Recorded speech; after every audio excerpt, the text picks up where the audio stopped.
One day the Pharisees and Sadducees came to test Jesus, demanding that he show them a miraculous sign from heaven to prove his authority. He replied, "You know the saying, red sky at night means fair weather tomorrow. Red sky in the morning means foul weather all day. You know how to interpret the weather signs in the sky, but you don't know how to interpret the signs of the times." Only an evil, adulterous generation would demand a miraculous sign, but the only sign I will give them is the sign of the prophet Jonah. Then Jesus left them and went away. Later, after they crossed the other side of the lake, the disciples discovered they had forgotten to bring any bread. "Watch out," Jesus warned them. "Beware of the yeast of the Pharisees and Sadducees." At this, they began to argue with each other because they hadn't brought any bread. Jesus knew what they were saying, so he said to them, "You have so little faith. Why are you arguing with each other about having no bread? Don't you understand yet? Don't you remember the 5,000 I fed with 5 loaves and baskets of leftovers you picked up? Or the 4,000 I fed with 7 loaves and the large baskets of leftovers you picked up? Why can't you understand that I'm not talking about bread? So again I say, beware of the yeast of the Pharisees and Sadducees."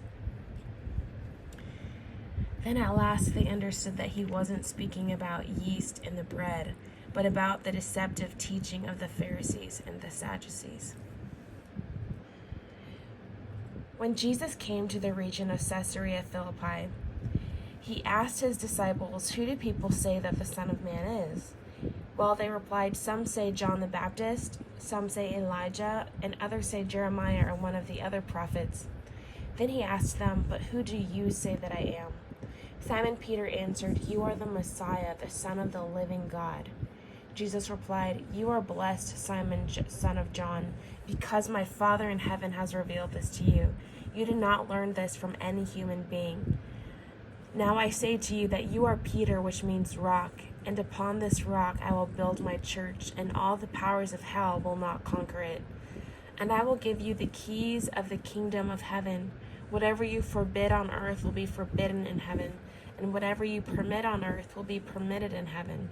Then he sternly warned the disciples not to tell anyone that he was the Messiah.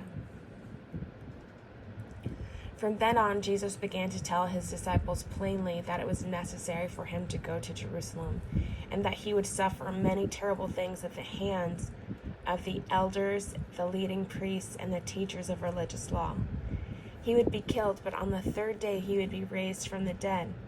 But Peter took him aside and began to reprimand him for saying such things. "Heaven forbid, Lord," he said, "this will never happen to you." Jesus turned to Peter and said, "Get away from me, Satan.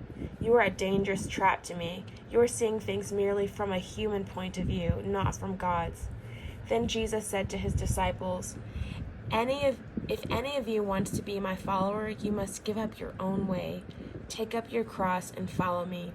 If you try to hang on to your life, you will lose it. But if you give up your life for my sake, you will save it. And what do you benefit if you gain the whole world but lose your own soul? Is anything worth more than your soul?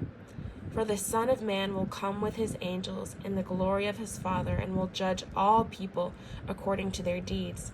And I tell you the truth, some standing here right now will not die before they see the Son of Man coming in his kingdom."